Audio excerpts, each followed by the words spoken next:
evening, Morehouse College. Good evening, faculty and staff. Thank you all for being here today for the student-led town hall. I am Olamide Fagbemiye, a senior sociology major, public health minor from Douglasville, Georgia, away in Nigeria. And this year, I currently serve as the senior board of trustee member for the SGA. Malcolm. Good evening, everybody. My name is Malcolm Tucker.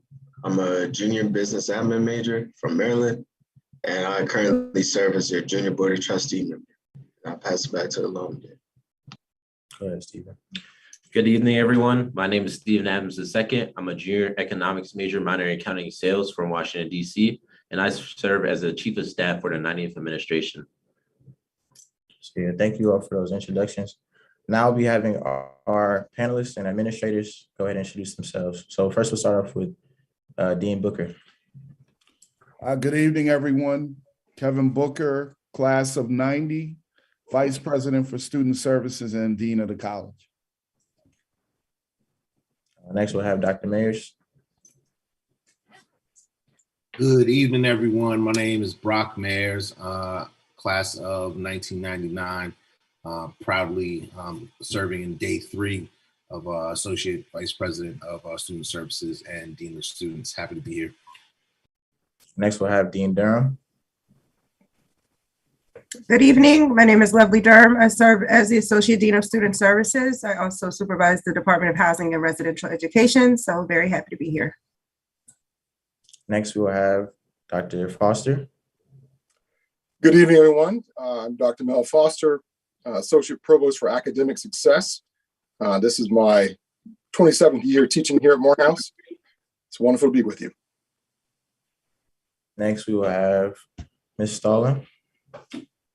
Good evening, everyone. My name is Andrea Stalling. I'm the Senior Vice President for Business and Finance and the Chief Financial Officer.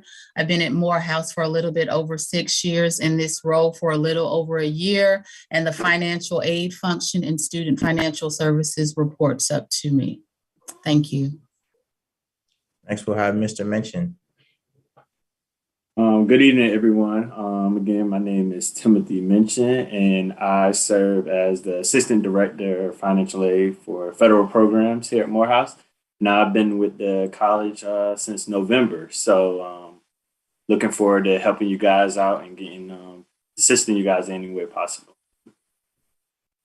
Next, we'll have Mr. Primus.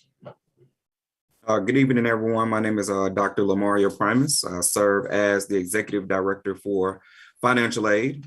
This is day 2 for me, so looking forward to working with you guys, looking forward to helping in any way possible to make sure that financial aid is awarded in the most timely fashion as possible. Looking forward to it. Sure. Next, we'll have our other SGA colleague, Mark Nichols, and then Ms. Ayana Maria. Hey everyone, my name is Mark Nichols. I'm a junior business economics major hailing from Cleveland, Ohio. I apologize for my tardiness. I'm an RA, so I had to deal with the incident with the resident. And then Ms. Maria. Oh, sorry. Hello, my name is Ayana Marilla. I'm a student financial services advisor. I didn't know I would have to speak, so please excuse my background, but I look forward to hearing some of the feedback and the information this evening. Sure. And then we also have our advisor, Mr. Chapman, on the call. So we thank you all for being here today as we are having this discussion for students to also gain clarity on what's going on at the college and to also just really come together and, be better as an institution. So we'll move forward with asking the questions. Me and Malcolm will be moderating this discussion. So please, just answer as best as you can. So first we'll be starting off with financial aid and student financial services. Through these questions, we guided them through what was considered a grievance form created by me and Mark Nichols. This was distributed throughout to the student body, and we gained an array of different areas of where students were concerned. So understand these issues are definitely a student body or student-wide issue, I should say. So how has financial aid worked proactively to better the communication avenue between their office and the student body? Additionally, what is the protocol for scholarship retrieval due to some students' complaints of their funding being lost? So thank you for those questions. And I will attempt to provide a response here. And certainly, again, we do have 2 additional members of the financial aid team, the director, Dr.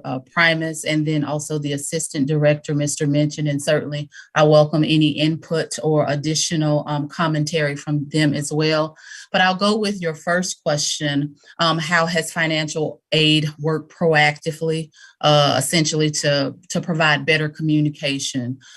Certainly over the last couple of months, the institution, certainly inclusive of financial aid, we've provided mass communications, I believe, to students on general information about services and things like due dates. We've provided individual communications, mostly through email, to our students from our financial aid and financial services staff.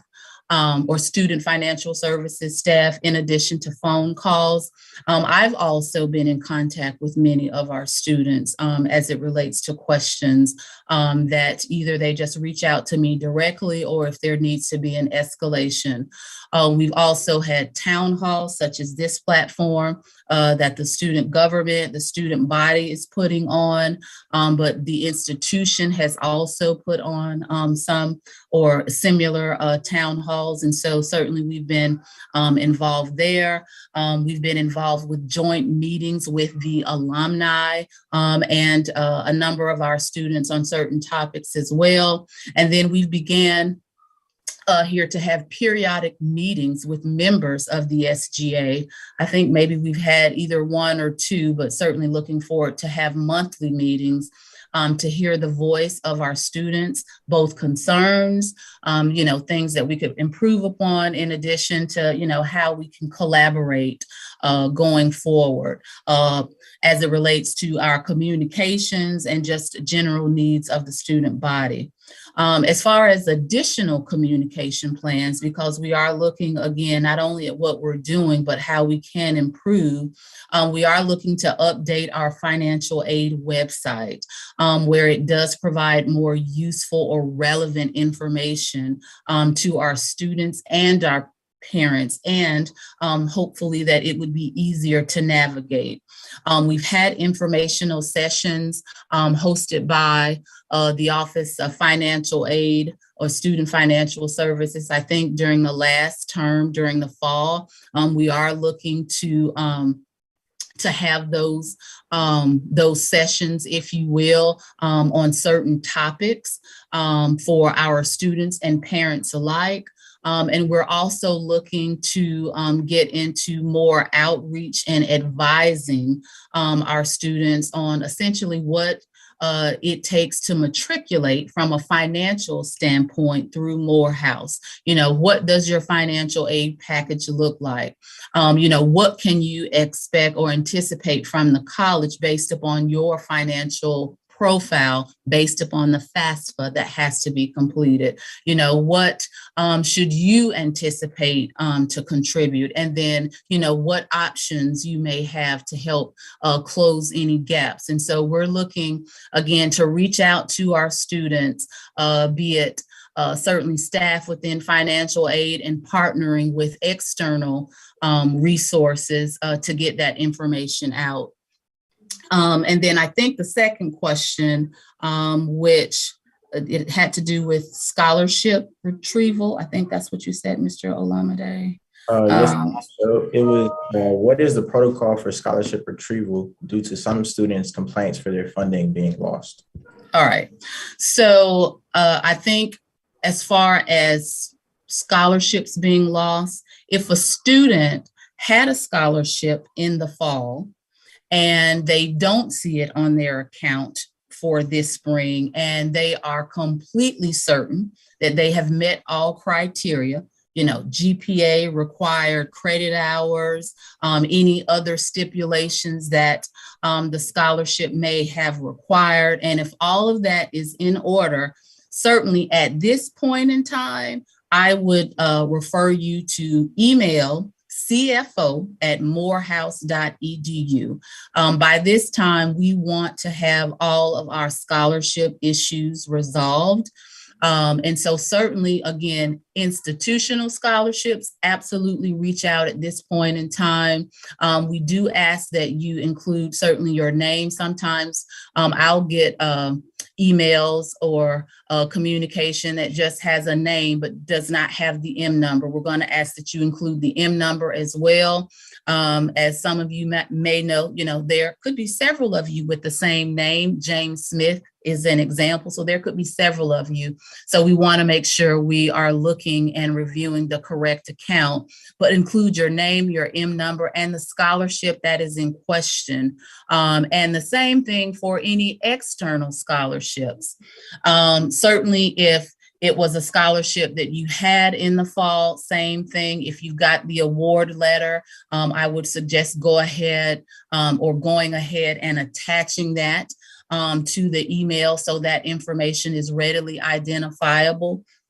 We have had a couple of hiccups with a bit of transition, if you will, in the department. And so we're trying to basically close out any remaining scholarships that need to be applied to student accounts. So, and if this is a new scholarship, external scholarship for the spring, again, having that award letter is going to go a long way, where we may, if there is a need to reach out to the organization, we can do so. And we've done so in some cases and realize, hey, they were waiting on Morehouse to do a step. Sometimes they're waiting on students. And so providing that information, I think, would be helpful. But again, at this point, if there are questions related to a scholarship that has not been applied to your account, it was there last fall, you've met all of the criteria, you don't see it this spring, or there's an external scholarship was there last fall, was also supposed to be applied in the spring to your knowledge, or a new external scholarship, cfo@morehouse.edu. And then we will get it to the appropriate parties to take a look at.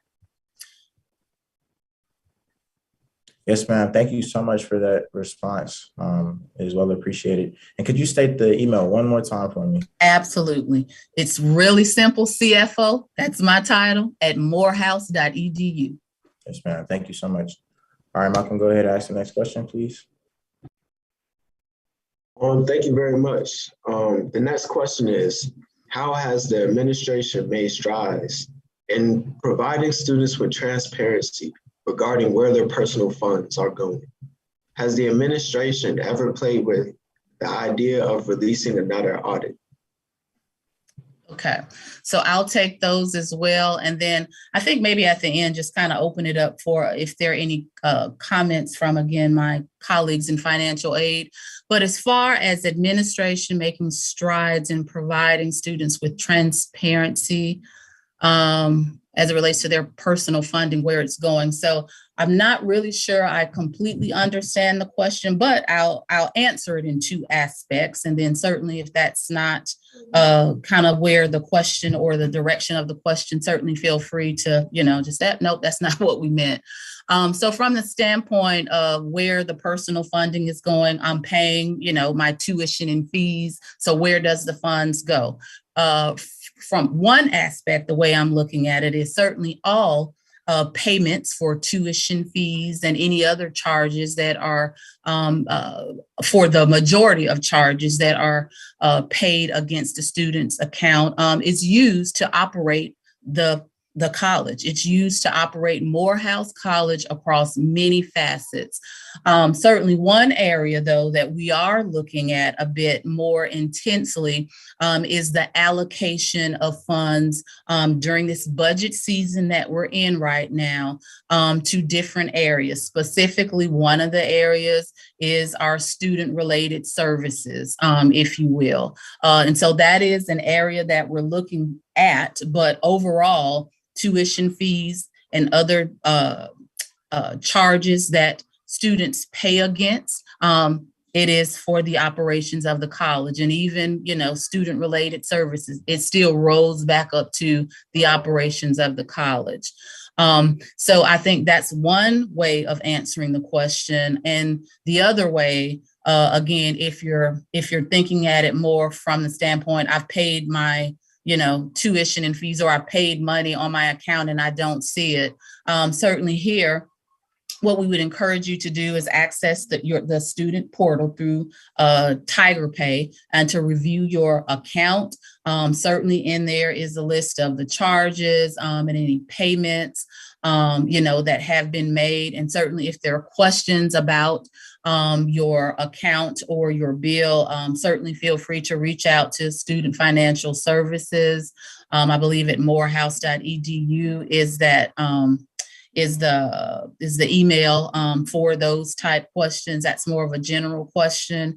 So that's how I'm answering that question. And I don't know if that was the intent of the question. So you tell me, did I answer, or do we still have questions here on what we mean by transparency regarding the personal funding? I believe the students were looking for something that's like probably some sort of documentation, if there can be any available. That's why I think they were asking. Documentation for what? I'm just trying to get a bit of clarity. I know you referenced something about an audit as well, and so maybe this kind of ties into that, but also I'm going to ask for clarity on, I'm not familiar with an audit that was done. So you guys are going to have to kind of just, help me understand so I can hopefully respond. No, for sure. So the idea behind the question is, as kind of like what Malcolm stated, any type of way to communicate to students about where personal funding is going, and how that looks like, what that looks like. And the idea of like an audit, of just kind of breaking that down for students. So just the idea of it being more so that students can't say, oh, I don't know what's going on. And it just being more clear, if that makes sense. And Mark, you can add on to that if you would like. Yeah, basically, I think where students are alluding to, I want to say 2 years back with, actually it was last year. That's crazy. The Nolan administration got an audit pushed out. I think people just really want to know where the funding, we also understand that all funding cannot be publicized to the public, but I know some students just really want to know where the funding is going.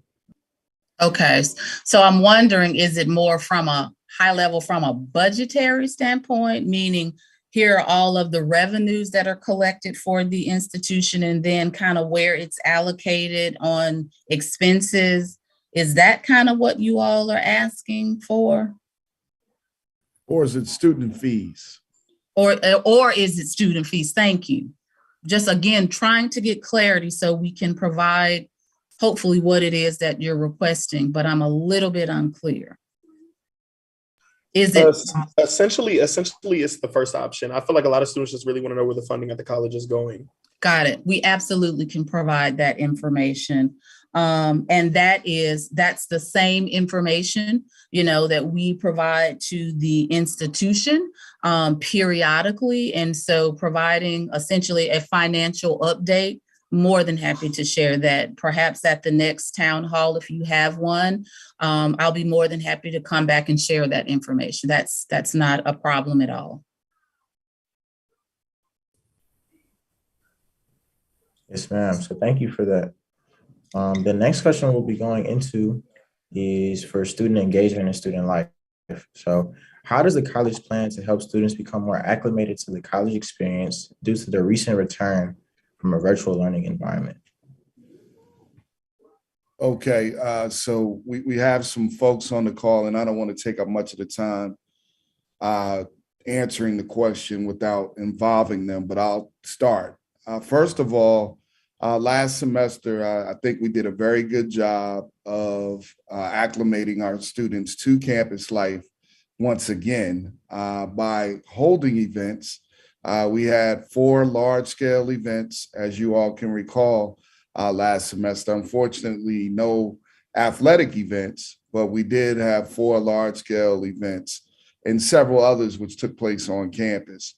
A wonderful fall festival, which was the equivalent of our homecoming.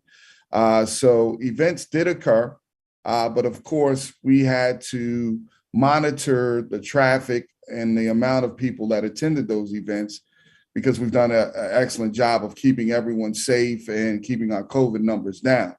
So we will continue to move forward this semester in a similar way, but we're going to open up things to athletics as well. And we already have, being that you all have had the opportunity to attend both the basketball games as well as the volleyball games. So now we have indoor athletics. One of the things that we must remind ourselves of, and this is a challenge, and we need our students to help us, is that when we are inside, especially, we have to make sure everyone wears a mask. If you recall at the basketball game versus CAU, it was a hard time getting our men of Morehouse and our women of Spelman on our side wearing their masks. So we got to make sure that happens. And when it does at a high level, it helps us to continue to provide more events.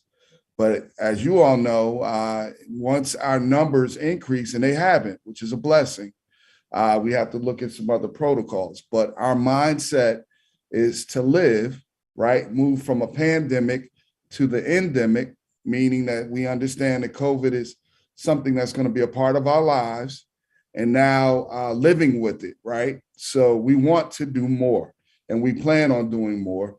And part of that responsibility falls under you all as leaders. We've asked for a calendar of student events because we can't plan things last minute.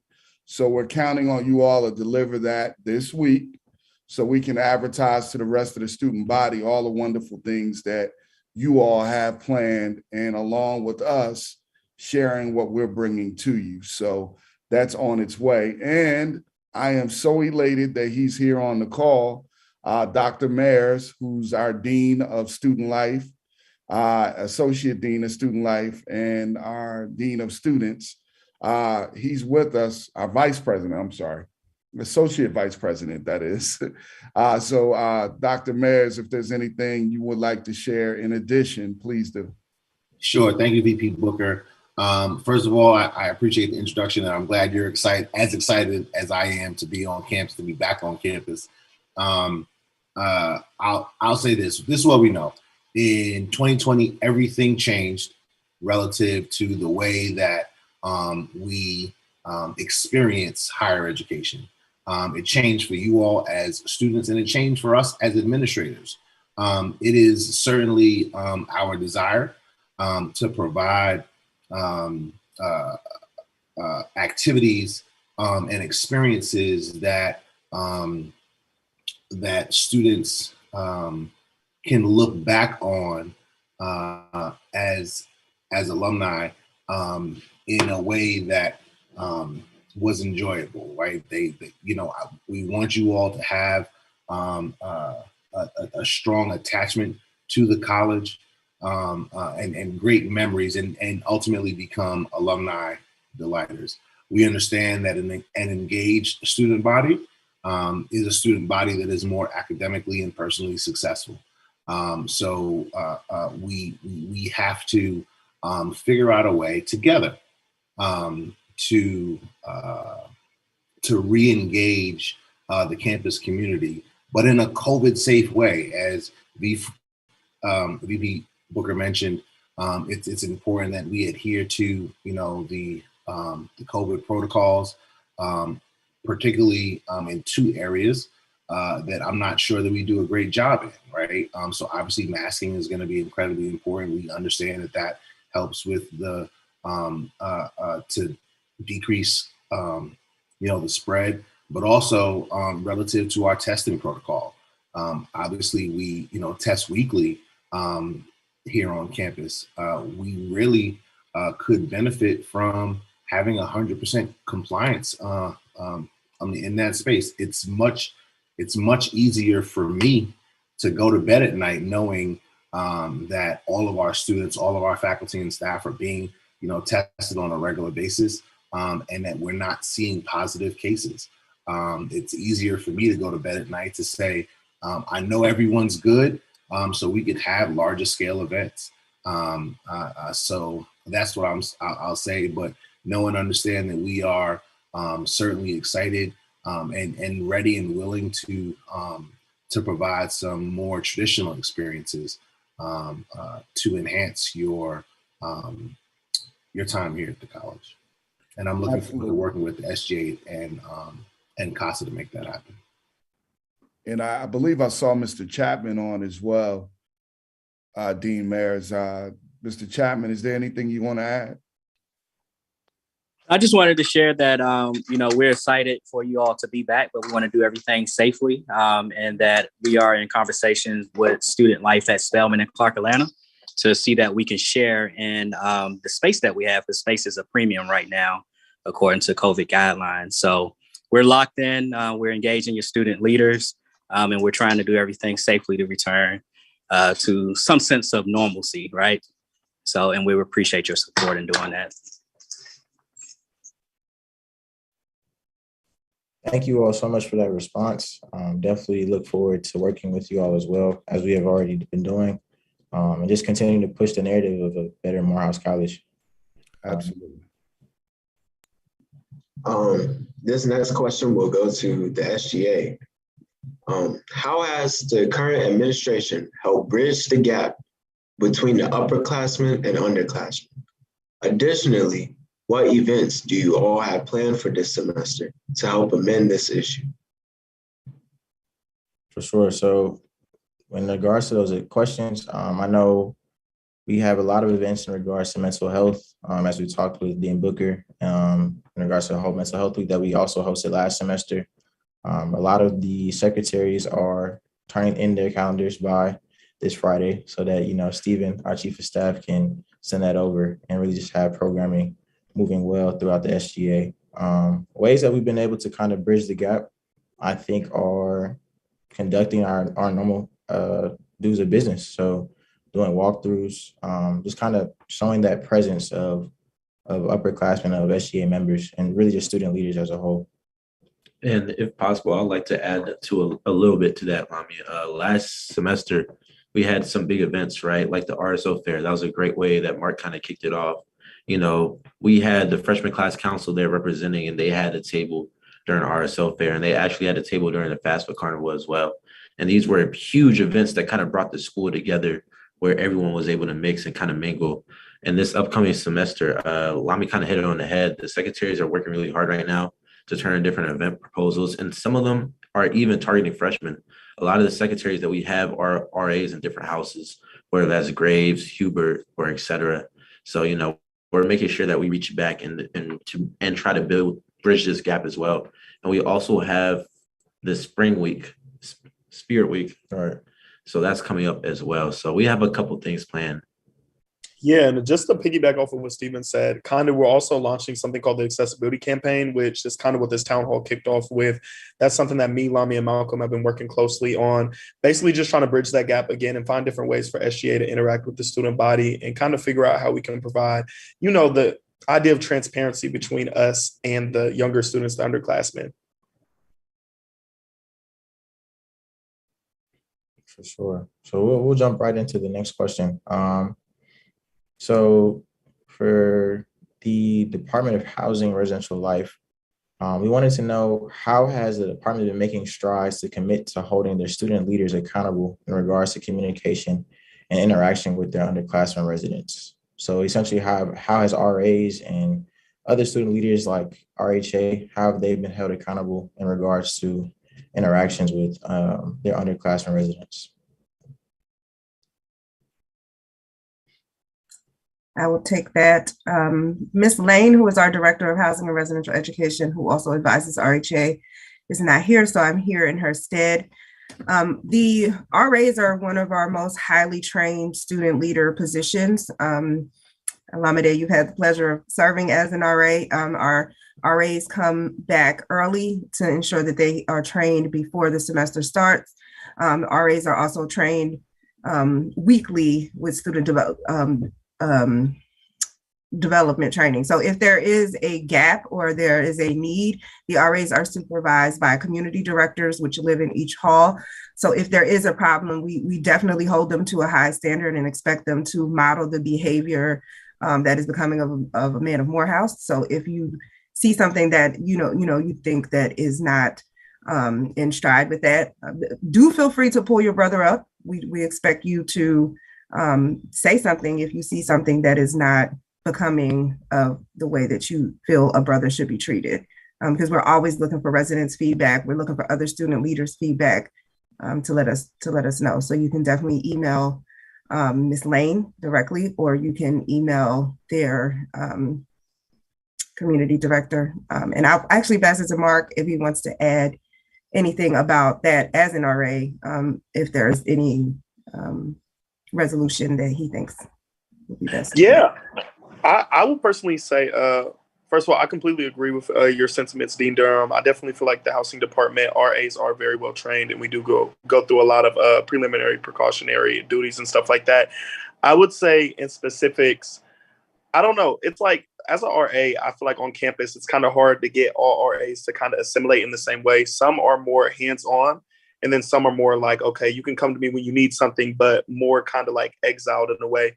I feel like as far as kind of adjusting back off of, like Dean Booker said, we're still in a pandemic, so we're not currently outside of the pandemic, like still social distancing. You know, people are just coming off of quarantine. So I feel like something that housing could do, and I'm a part of housing as well as an RA, I feel like we can kind of work on more so finding bonding activities that we can do that follow COVID guidelines.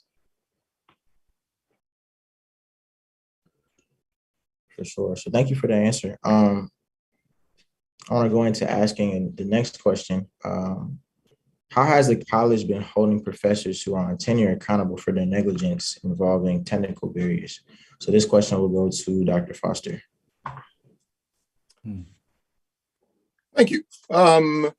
So let me ask you, can you explain a little bit more about the negligence part? It seems like kind of a loaded question there. So Right. the technical ability of faculty you're referring to with software, Zoom, Blackboard, Microsoft Teams, that kind of thing? Yes, sir. All of the above. Essentially just what are we doing as a college to kind of better that in classroom experience by helping professors to kind of be more aware of these technical uses? Because I mean, you know, all students on this call have probably been in classes where classes were whole 50 minutes of the professor trying to figure out how to get into Zoom or figuring out how to upload their presentation onto our new devices that I see in the classroom, which, you know, I definitely applaud the college for putting up, but it's just like, we're moving in a new way as a college, but I think our professors are also needing a little bit of assistance. So how is, you know, your office and the college as a whole helping to make that happen? So I'll say that, first of all, for this semester, and even for last semester, our new provost Kendrick Brown, required that all faculty be trained on how to use Blackboard. They had to be certified in order to, if they're going to be doing an online course. So all faculty were trained, and a couple different certifications for Blackboard usage, best practices, and functionality. As we moved into this semester, he provided it a way for some faculty to transition to doing face-to-face. And because the college has advertised that we're doing face-to-face. And so those faculty reverted back to their old ways of engaging. So it might have been a standard stand and lecture presentation with I'll say intermittent usage of technology. I will say to you that perhaps the best way that we can be made aware of faculty who are having some severe problems is for students to communicate that to us. Currently, we don't have a way of knowing that unless a student brings it to our attention. And so perhaps we need to collaborate on some kind of a tool that would allow students to communicate who the professor is and what the technological weakness is, so we can then collect some data and be able to say, well, hey, you know, all of your students in your 225 class shared with us that there's been some major problems with your ability to utilize Zoom or whichever tool it is. That way, we have some documented concerns from the point of view of students. It allows us to then create some professional development opportunities for faculty to improve that performance. For sure. Thank you so much for that response. Go ahead, Malcolm. This question will go to student engagement and student life. How has the college played with the idea of opening up visitation for all residents' houses? And what are the obstacles that play into the delay? So I'll start and then I'll turn it over to Dean Durham. So I recently recorded with Mr. Oglesby a message that will go out to students, which addresses this very same point. Again, we're in a period of COVID and we're doing our very best to manage this. And we want to ensure that we get off to a good start, which we have, and we want to maintain that. But we do realize that visitation is a very important part of your collegiate lives. So we do have conversations in regards to that. But we've been moving as an AUC and what we've done during the COVID protocols. So it's not just Morehouse acting alone, it's also Clark Atlanta University, Spelman College on the undergrad side. So we all want to be able to take a uniformed approach to this. And we have a large week in which you all are going to be out of school. And we know many of you are going to go away, that being spring break. So we're looking at how we can possibly make that happen after you return and everyone tests and we get back into our testing cadence, how we could close out the rest of the academic year with visitation in place. So those discussions have happened, but on the Morehouse side, I'm going to now turn it over to Dean Durham because we have to have certain things in place that we currently do not. So I'm going to turn that over to her so she can speak to that aspect of visitation and what will be needed. Go ahead, Dean Durham. Right, and thank you, VP Booker. And I think it was mentioned in the chat, one of our biggest concerns, obviously, is your health and safety and also security. So we want to make sure that we're able to have enough monitoring in those spaces so that we are increasing capacity. We're able to make sure that everyone is in compliance. And so I'm excited that we have been increasing our compliance. But to be quite frank with you all, we were not in the lead last semester. So what I want is for Morehouse students to be at the top of the list of those who are in compliance. And that will definitely give us the data that we need to be able to make those decisions.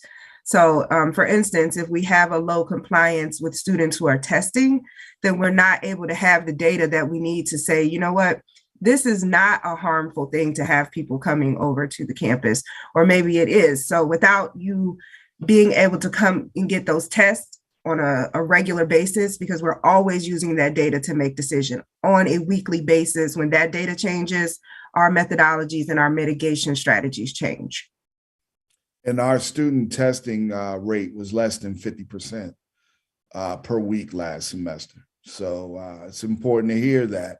So if we're talking about visitation, we need your help, leaders and students that view this. Make sure you get tested weekly, because that will be imperative if we're going to move towards opening up our doors to visitation.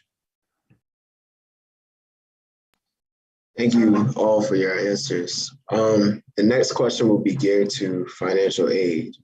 How has the financial aid department worked to strengthen their systems for future payment deadlines due to past experiences? Students have expressed feeling disregarded and rushed throughout the process. Sure. So I will answer that question. And again, certainly, if my colleagues want to add any commentary, certainly feel free to do so. But what I can say is this past experience absolutely was not a good one. It was not good for our students, for our parents, and the college as a whole. And this is not something we are looking to continue. We're actually looking to discontinue. what happened recently.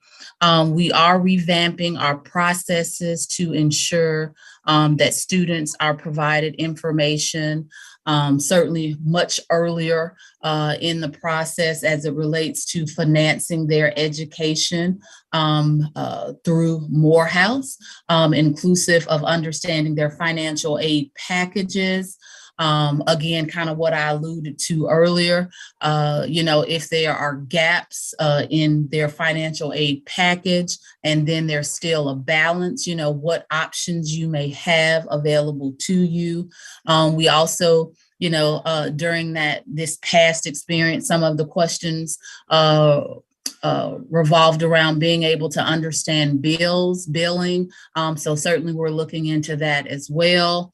And scholarships, that was also referenced earlier. I think that has been an area of concern. And so again, just providing information in a more timelier manner. And for external scholarships, what the implications are if scholarships are not necessarily received by a certain time frame. How does that implicate your balance? And so, how we're able to work together and get communication out so that we won't experience what just occurred earlier this term. I can certainly say, the dropping of courses, it was disruptive.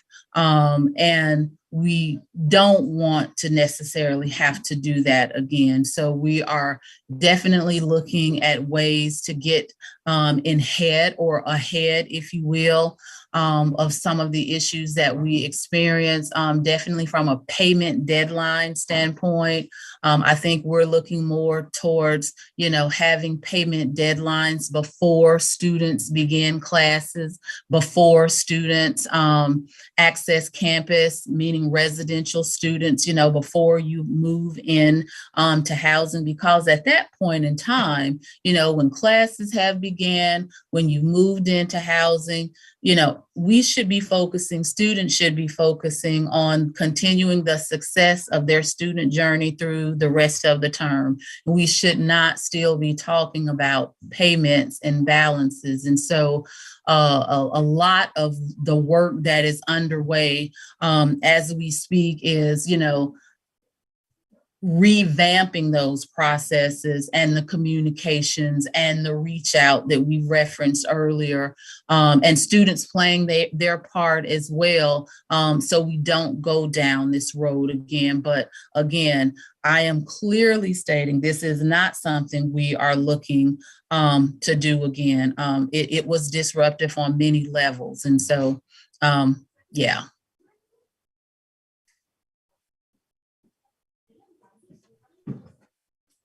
And Ms. Stalling, I actually have one more thing to add. I know some students have personally came to me and expressed how they felt like the title purge was kind of insensitive in a way.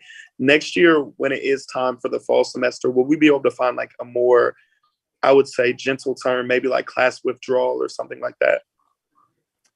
So again, at this point, we're hoping to have no purges of classes because all of this needs to be taken care of prior to school or the session actually beginning.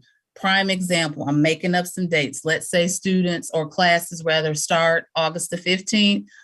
All of this should be taken care of before August the 15th. Student move-in date, is August the 10th. And again, I'm making these dates up. Everything needs to be done before those dates. So when you're here, when you're on campus, you're not worrying about paying bills. You're not worrying about, am I going to be, moved or asked to be moved out of, the residential facilities. It's moving forward. So all of that, there's no necessarily purging of classes once classes have begun. So does that make sense? Is that pretty clear? Yeah, that makes sense. That does. Okay. Any other questions? Oh, thank you so much, Ms. Stalling, for that answer. We'll be moving on to the next question for student engagement and student life. How has the college taken extra steps in holding Aramark accountable for complaints regarding cleanliness and unprofessionalism in regards to the cleaning staff and in regards to just the overall Aramark staff in general? So with TLC and other services that the Aramark is providing for the college. Yeah.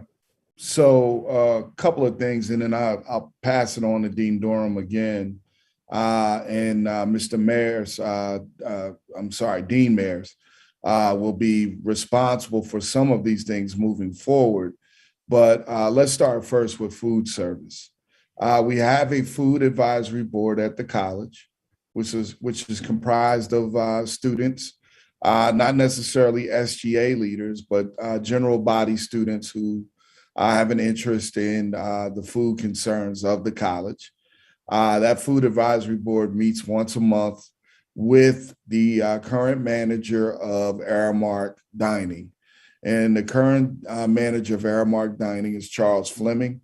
I would like to first start by saying food has drastically changed at Morehouse in terms of the actual food that's served in Shivers Dining Hall.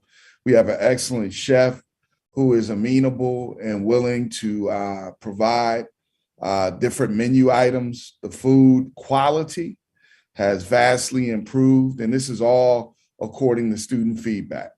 It's not perfect, I understand that, and I know that, but they are, again, amenable to work with us. Same is on the maintenance and custodial side, which is led by Mr. Enrico Hunter.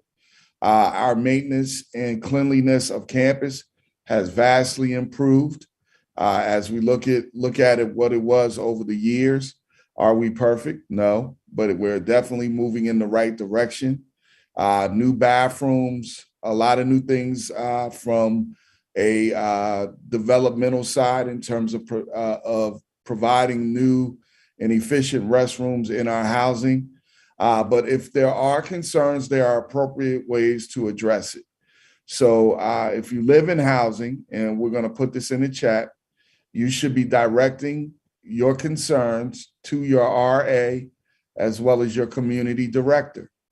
Every week, the housing team meets and they discuss maintenance issues in every building on campus.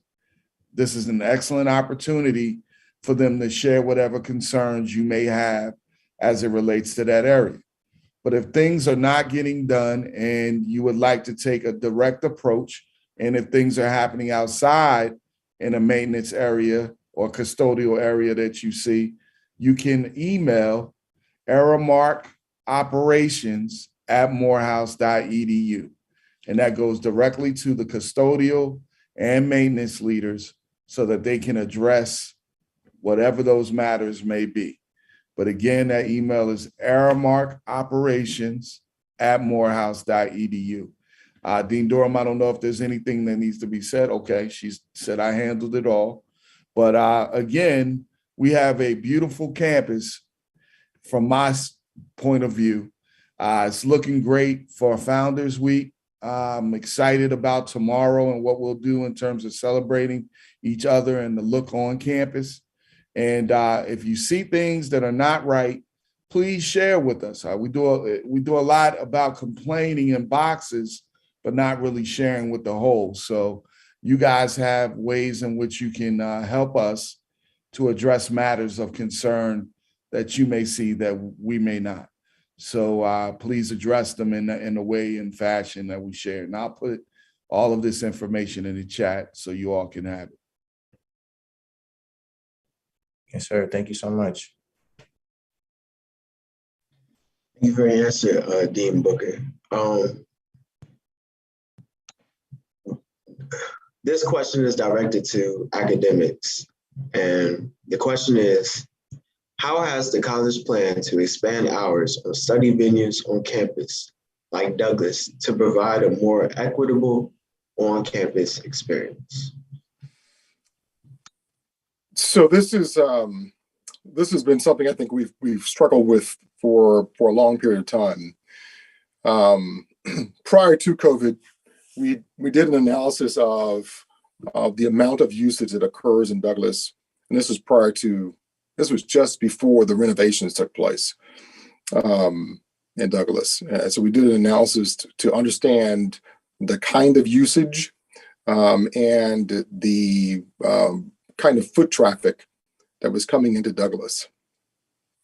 And from that analysis, we did not feel like we had enough information that would warrant expanding the hours, later into the evening.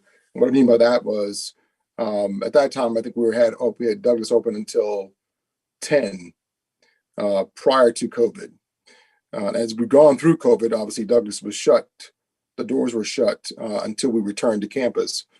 And so now we've gone from 8 to 5, and I just received a notice from Dr. Derek Bryan, who is the director for the Douglas Academic Success Center, that we will be expanding those hours another 3 hours per weeknight. So that's Monday through Friday. It'll be open from 8 until 8. We will be looking to see about the feasibility of being able to expand those hours into the weekend. But I think in the past, the additional day that we had in the past was Saturday. There were hours on Saturday and then closed on Sunday. I'll say this again, it's like a broken record, but I would invite a collaboration with SGA to understand the kinds of needs that our students have for weekend access to Douglas. And I say this in all transparency about the fact that, your student fees do go to Douglas, but they also go to the Woodruff Library. And so it's important that if we're going to continue to have that resource, right, that there is this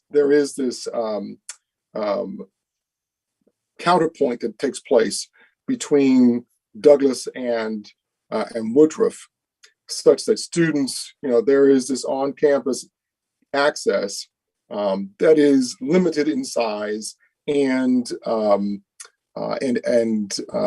resources in comparison to the Woodruff Library, which is there for all of the AUC to partake in and make use of. So I would say that if we are in a spot where we're thinking that there is no need for Morehouse to be engaged in or continue to provide resources for the library, we would just need to look at that much more carefully to understand how then the financing from the college would be reviewed. I will go on to say, there were some spaces, there were computer labs, which departments used to run. And due to COVID, but also just before COVID, with the new structure that took place, the creation of the 7 divisions, there was some functionality in terms of personnel that was lost in that restructuring. I'm hoping that as we come through this next restructuring, that we'll see some return of that functionality, because there are spaces that are just kind of sitting there dormant, which I think are also great spaces for students to make use of as a resource for their academics.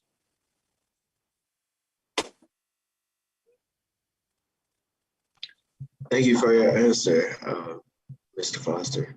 Mm-hmm.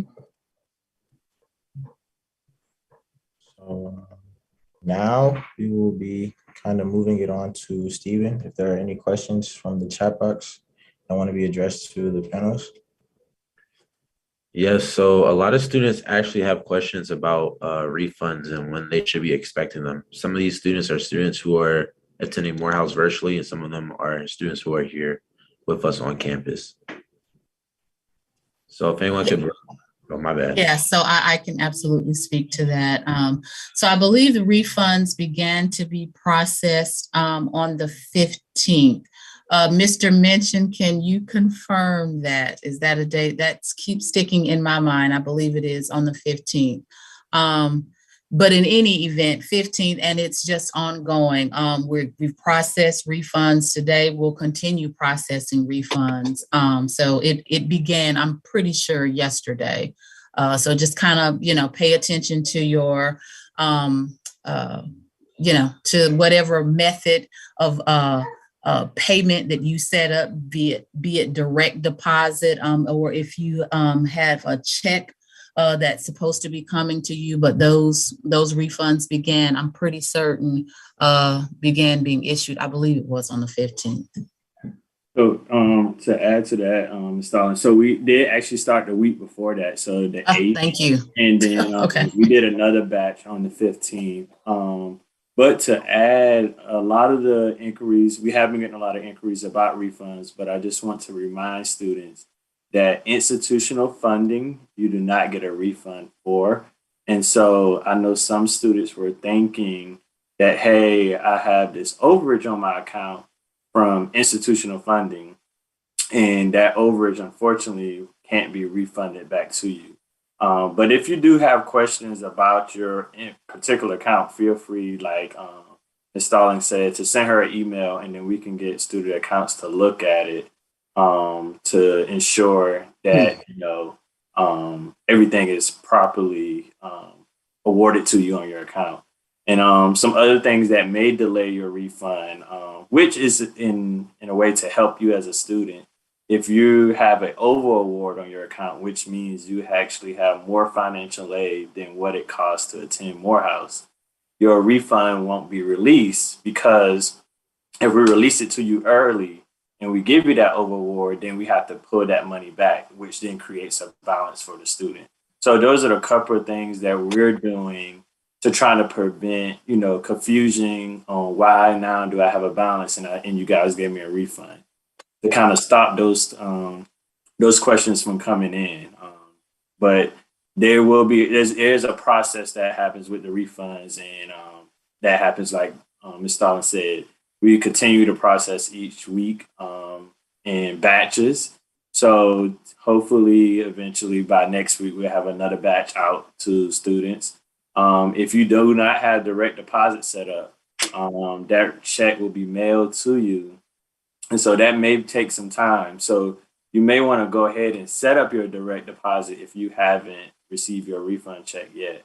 Or even if you have, just for future terms, it happens a lot quicker when you have a direct deposit set up, because we know students need that money in hand pretty quickly. So if you got that set up, you're already ready to go. It's going to move a lot faster with that refund process.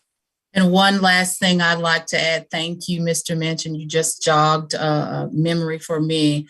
Certainly we're talking about refunds, but even if we go back to with the emergency payments that were made, what I did see and hopefully it won't be the same thing with the refunds that we're talking about now as it relates to aid related refunds, but where some students were reaching back out saying, I didn't get my, check, it was mailed and the incorrect mailing address. And so it is crucial that you are looking at what has been provided as far as mailing address, where to validate that information is a good question, because I don't know the answer to that. I don't know if you know the answer to that, Mr. Minchin, but certainly I think we can get that information out to you all to, just go check here to make sure that your mailing address, if you do not have direct deposit set up,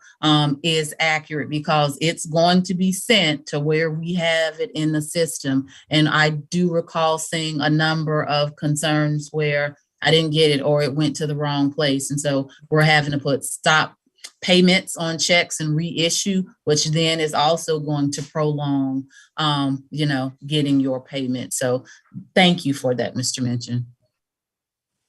Oh yeah, no problem. And Ayana, I see that you're on. Do you happen to know where students can update or change their address that's on file?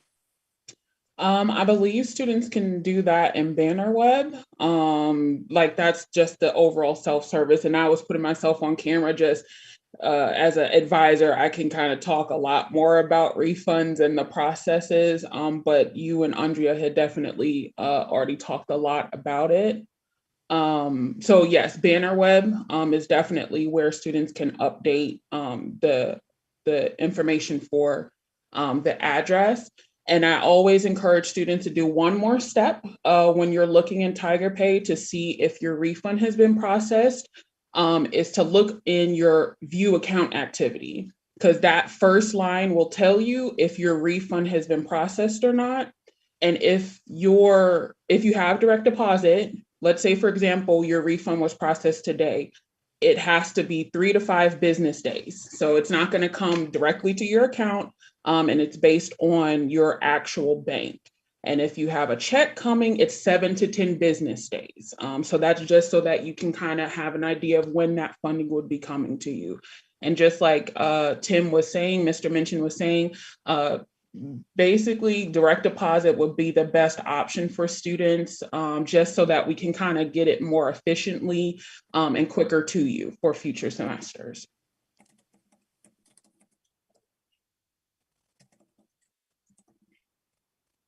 For sure. Thank you all for those responses. Anything else? Another question that a student had was, has there been any discussion around transitioning the campus from Blackboard to Canvas? No. For sure. Yeah, I'm so sorry. I didn't realize my mic was on. So yeah, no, there's not been any discussion about that. At current, the majority of the faculty are using Blackboard. There has not been any expression. I think there might have been 1 or 2 faculty who have used Canvas previously, who have interjected that into a faculty meeting, but it's not been anything that anyone has picked up on and begun to champion. So for now, we are a Blackboard institution. For sure. Thank you so much for that answer, Dr. Foster. Well, with that being said, we thank you all for your time. Are there any other closing comments or last comments that you would all like to make? I just want to say thank you to everybody that showed up today. We definitely took account for everything that you guys said, and in the future, we'll definitely do some collabs, bro. Thank you, Lami, and thank you, Stephen. Sure. Of course. Thank you, Malcolm, as well, for being here. Thank you, Mark, for that comment. I want our students to realize that we truly love and appreciate you. We are concerned about you. And part of the reason why we are here 7:30 to 8:30 at night during our free time is because we want to see that you all are successful. So you look at many other colleges, they're not doing this, but we are. So we're not looking at it to receive any acclaim, but we want to just let you all know that we do care and we want Morehouse to be great. We want you all to be great. So that's why we're here and we're doing what we're doing. So I'm, again, elated that Brock Mayers is here on our team in the student services. I am so glad we didn't hear from him tonight that we have Dr. Primus, who is with us in student financial aid. Congratulations, Ms. Stalling, on that hire, and everyone else that's a part of this call that helps our team, Morehouse, be successful. So again, thank you guys for your for your leadership and the time. That's it from me. Thank you so much, Dean Booker. And also, I'm just going to add in a little tidbit from the financial aid office. Definitely appreciate you guys working with us. But just a little heads up, remember that the 22-23 application is open for FAFSA. So get those in now. Don't wait until July, August to try to get those in. Let's get that done now. So whenever, August comes around, you're already ready and you're ahead of the game. Like Ms. Stalling said, we're trying to be proactive coming up this upcoming fall semester. So let's get those applications submitted. Appreciate that, Mr. Mitchell, but I do want to shout out the SGA. They did have a leadership event where they really pushed, it was called the FAFSA Fair. So they pushed it. So continue to keep doing the work, fellas. Good Fantastic. Job. Yes, sir. And we hope to actually do that again this semester before we all go off for summer break. But we definitely be, as we've been doing, working with your office to make things happen. If I could just interject one thing before we sign off. I would just say to all students, please, if you have need of help, please tell somebody. We have tutors that are available, whether they're peer tutors through Douglas or professional tutors that are online. These are resources for you all to succeed. There's tutoring in the writing lab, and they're waiting to help you with any stage of a writing assignment. Any stage of a writing assignment. In addition, I think one of the questions I had been prompted with was about accommodations. Though accommodations, student accessibility services is on the student services side of the house, we collaborate closely toward the success of our students who have accommodations. And so just two things here. If you had an IEP in high school, please, please, please, please self-identify so we can get you the accommodations you need to be successful in getting your coursework done.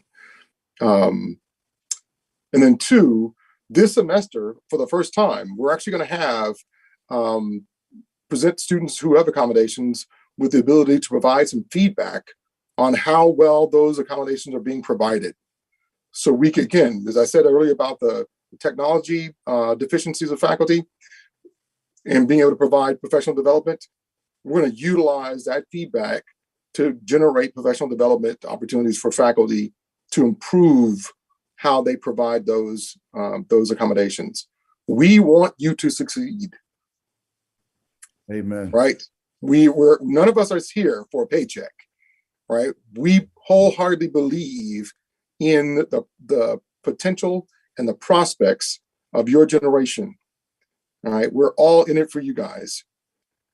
Now we have restrictions, we have rules and regulations that govern how we do that. We can't just break all kinds of rules to do it. But we're here for you. We are here for you. And with the resources that we do have, we would like to see that you take full advantage of them. So we stand at the ready to engage with you. And please, like I say, if you need help, please don't hesitate to ask for it.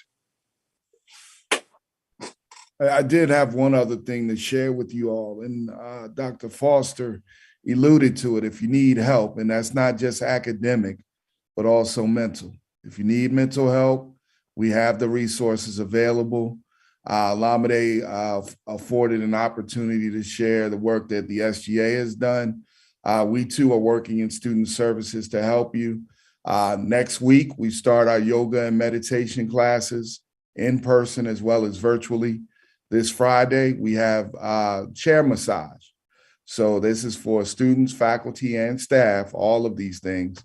And that's duo with Counseling Resource Center and Recreation, Intramural, and Fitness. So we're really pushing to make this semester one where we touch on mental and physical health, because we understand what the pandemic environment has done to us. So we want to make sure we address that. And VP Booker, I do want to recognize Maroon Tiger for streaming. I do appreciate you all and your hard work. As well as Ray Oglesby from Communications. Thank you, Mr. Ray. Thank you, Mr. Oglesby. For sure. So we thank you all for your time today, and we definitely look forward to hosting this again in the following weeks and months. You all have a great night.